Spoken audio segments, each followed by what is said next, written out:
ॐ भूर्भुवः स्वः तत्सवितुर्वरेण्यं भर्गो देवस्य धीमहि धियो यो नः प्रचोदयात्। दिव्यात्मा समस्त को सप्रेम प्रणाम। गत वीडियो रे आमे माने नवजुगर संविधान सत्संकल्प एक गोटे पर्याय उपरे आलोकपात करथिले, ताहा हला ईश्वर सर्वव्यापी। आज वीडियो रे आमे माने जानिबा ईश्वर किभଳି भावरे न्यायकारी। दिव्यात्मा आपण माने जानिछंती भगवान कृष्ण अर्जुन को विश्वरूप देखाई थिले एवं माँ यशोदा मध्य जेते बेले कृष्णंकर पाटिरू माटी काढ़िबा को जाउछंती सेते बेले से मध्य विश्वरूप देखिथिले। एथिरो स्पष्ट प्रमाणित होउछि जे ईश्वरंक मध्यरे विश्व ब्रह्मांड ही रहिछि, तेनो ईश्वर सर्व घटरे अछंती। विज्ञान मध्य एक कथा को स्वीकार करुछि जे शक्तिर उच्च भावरे ईश्वर सबुठी अछंती। शक्ति व्यतिरेक केही किछि भी करि परिबा नाही।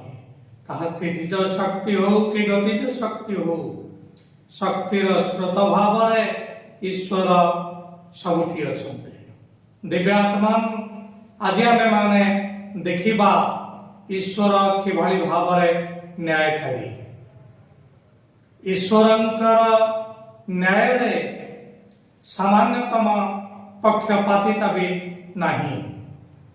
ईश्वर आम मानंकु आमर कर्मर परिणाम ही प्रदान करंती। आमे माने समस्ते तीनोटी कर्मर परिणाम आमे माने भोगुछंती। क्रियमाण कर्म, संचित कर्म एवं प्रारब्ध कर्म। वर्तमान जन्म रे आमे माने जो समस्त कर्म संपादन करूछंती ताहा हमर क्रियमाण कर्म। विगत जन्म रे आमे जहा समस्त करिछंती से समस्त मौजूद ही करी रहिछि ए समस्त संचित कर्म। ए संचित कर्म मध्यरु जो केते गुडिए फल प्रदान करिबा पाई प्रस्तुत हे गलेनी ए गुडी को होछि प्रारब्ध। तेनु एहा ही जीवन क्रियमाण कर्म, संचित कर्म एवं प्रारब्धर परिणाम को प्रतिक्रियाहीन हे करी स्वीकार करि नेबा एहा ही जीवन। दिव्यात्मा भौतिक संसार रे जड़े पापी व्यक्ति हुए तो पर्याप्त परिमाणर अर्थ देकरी निज सपक्ष न्याय नहीं आसी पारे।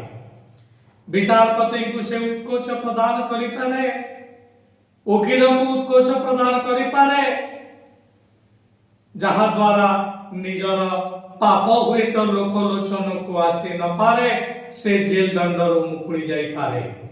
किंतु ए प्रकार प्रावधान ईश्वरंक दरबार रे नाही। एठी जे जो कर्म करिबा तार परिणाम निश्चित भावरे से भोग करिबो। आपण माने तो जानिछंती भीष्मंकर सरसज्जा ଏହା ପଛରେ ରହିଛି ପ୍ରାରବ୍ଧ କର୍ମ। ଏବଂ ଧୃତରାଷ୍ଟ୍ର ତାଙ୍କର ସତୈକ ପୁତ୍ର ହରାଇଲେ, ଏ ମଧ୍ୟ ତାଙ୍କର ପ୍ରାରବ୍ଧ କର୍ମ। କଣ ସେମାନେ କରିଥିଲେ এইটা ଆମେ ହୁଏତ ପରକ୍ଷଣରେ ଆଲୋଚନା କରିବା, କିନ୍ତୁ ଗୋଟିଏ କଥା ଆପଣମାନେ ଜାଣି ରଖନ୍ତୁ, ଈଶ୍ୱର 100% ନ୍ୟାୟକାରୀ। ଏଠି ସାମାନ୍ୟତମ ପକ୍ଷପାତିତା ନାହିଁ। ତେବେ ଏଠି ଗୋଟିଏ କଥା ପରିଲକ୍ଷିତ ହେଇପାରେ, ଅହେତୁକ କୃପା ଯଦି ଈଶ୍ୱରଙ୍କର କାହା ପ୍ରତି ରହିଥାଏ, ତେବେ ସେ କର୍ମର ପରିଣାମ ସେତେଟା ଭୋଗ କରେ ନାହିଁ। এই কথা শুনিলা পরে ଆପଣମାନେ ହୁଏତ ଭାବି ପାରନ୍ତି, ଏହା ଯଦି ସମ୍ଭବ ତେବେ ଈଶ୍ୱର ନ୍ୟାୟକାରୀ କିଭଳି ଭାବରେ? ଦିବ୍ୟାତ୍ମାନ ଆପଣମାନେ ଜାଣିଛନ୍ତି, ରାଷ୍ଟ୍ରପତି ସମ୍ବିଧାନର 72 ଧାରା ଅନୁସାରେ ମୃତ୍ୟୁଦଣ୍ଡ ପାଇଥିବା ଏକ ବ୍ୟକ୍ତିକୁ ସେ ରାଜକ୍ଷମା ଦେଇପାରିବେ। ପାର୍ଡନ, ରିପ୍ରାଇଭ, ରେସ୍ପାଇଟ୍, ରେମିସନ ଇତ୍ୟାଦି କ୍ଷମତା ରାଷ୍ଟ୍ରପତିଙ୍କର ଅଛି। ଠିକ ସେଇଭଳି ଭାବରେ କେହି ଜଣେ ଯଦି ଈଶ୍ୱରଙ୍କର ଶରଣାଗତ ହେଇଯାଇଛି, ତେବେ ସେ କର୍ମର ବନ୍ଧନରେ ପଡ଼େ ନାହିଁ। ଆପଣମାନେ ଧ୍ରୁବ କଥା ଜାଣିଛନ୍ତି, ପ୍ରହ୍ଲାଦଙ୍କ କଥା ଜାଣିଛନ୍ତି। ଏମାନେ ନିଜ କର୍ମର ପରିଣାମ ସେତେଟା ଭୋଗ କରିନାହାନ୍ତି, କାରଣ ଈଶ୍ୱରୀୟ କୃପା ସେମାନେ ତା ଆଗରୁ ପାଇଯାଇଛନ୍ତି। 100% ଡେଡିକେସନ ତାଙ୍କ ମଧ୍ୟରେ ପରିଦୃଷ୍ଟ ହେଇଛି।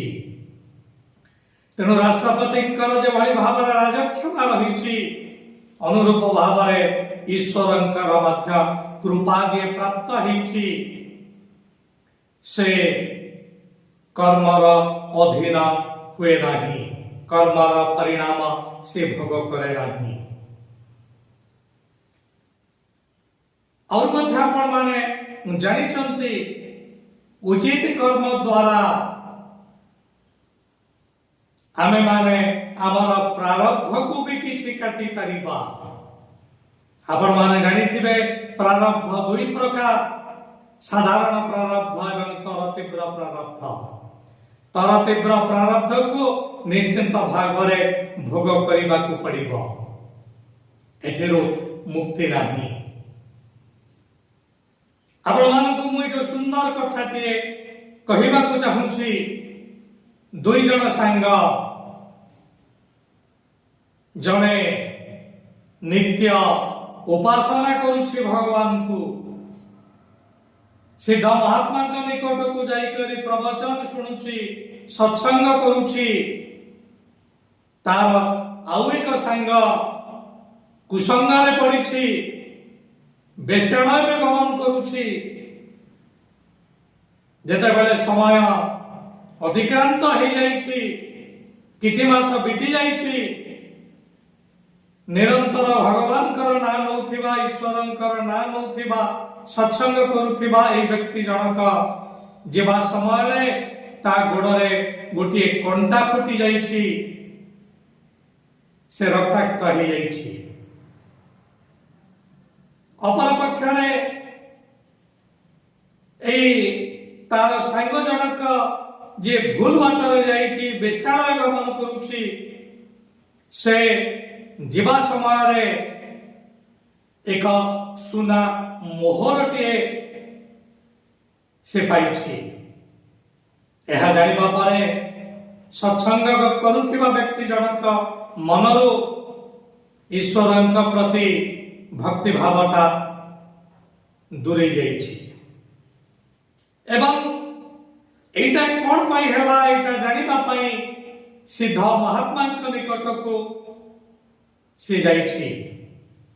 तार सांग को मध्य नहीं करी जाइछि से धर्मात्मा को से कहूछि आपण कहंतु मु तो भगवान को सब बेले डाकुछि एठी मु सत्संग को निरंतर आसुछि किंतु कोन पाई ईश्वर मते दंड देले मो गोड़रे कंटा फुटी गला किंतु मोर सांग केबे भी सत्संग आसु नाही खराब बाटरे से पाद थापिछंती बेसाड़ा भी गमन करुछंती किंतु से एक सुनार मोहर किभଳି भाବରେ पाइले आपण दया करे टिके बुझेई दियंतु।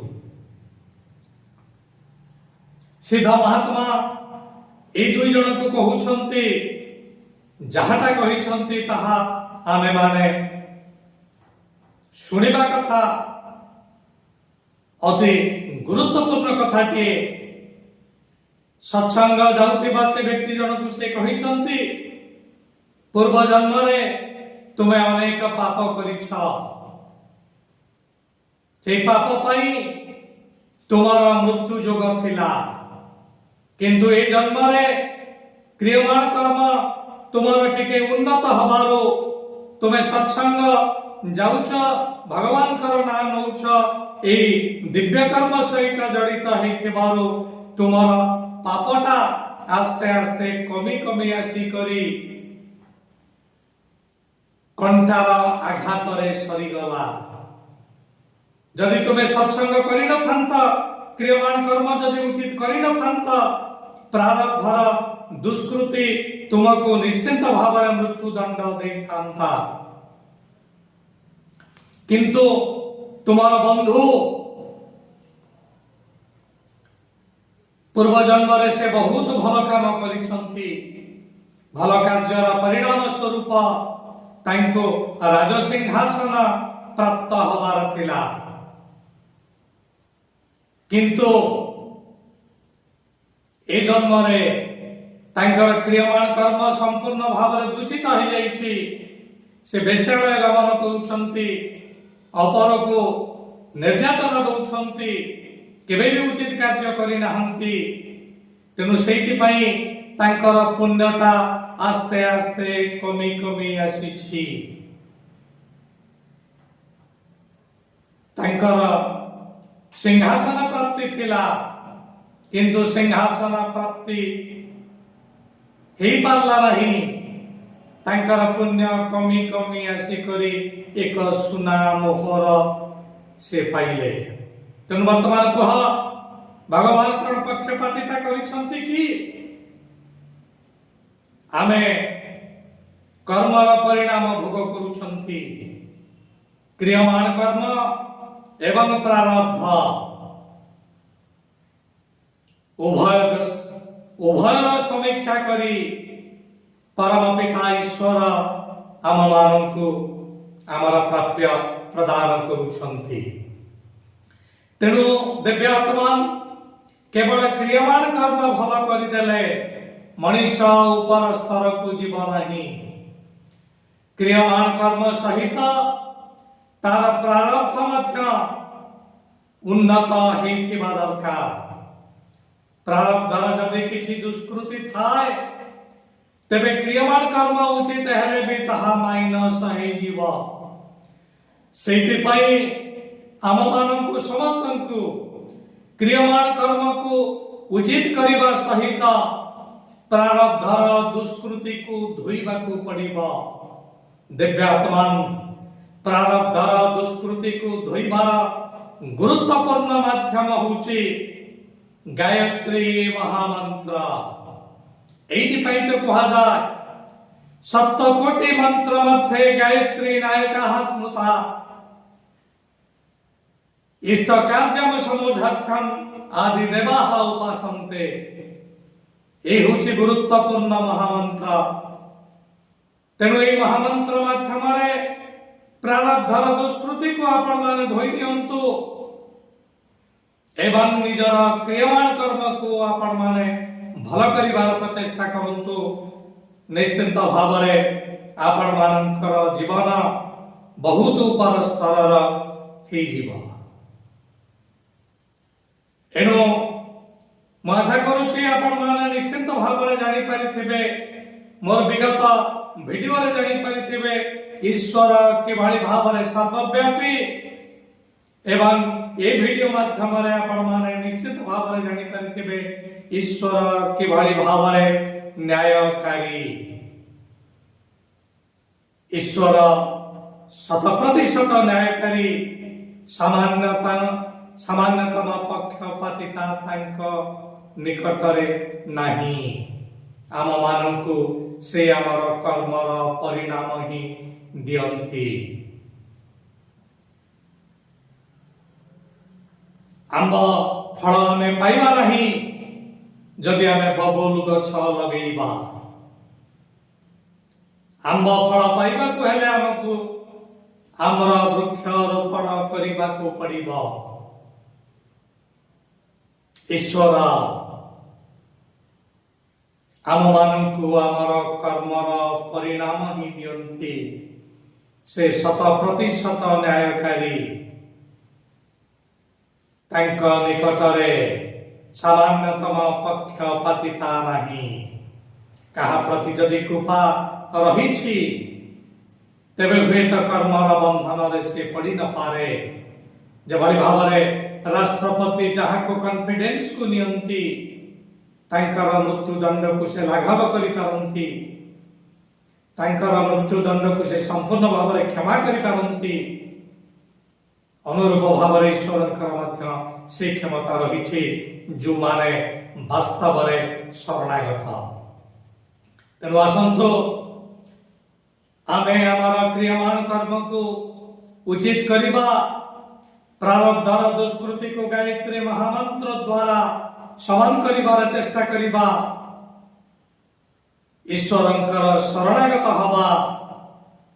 ତେବେ ନିଶ୍ଚିନ୍ତ ଭାବରେ ଆମର ଜୀବନ ଧନ୍ୟ ହେବ, ମାନବ ମଧ୍ୟରେ ଦେବତ୍ୱର ଉତ୍ତରଣ ହେବ ଏବଂ ଧରାପୃଷ୍ଠକୁ ନିଶ୍ଚିନ୍ତ ଭାବରେ ସ୍ୱର୍ଗ ଆସିବ।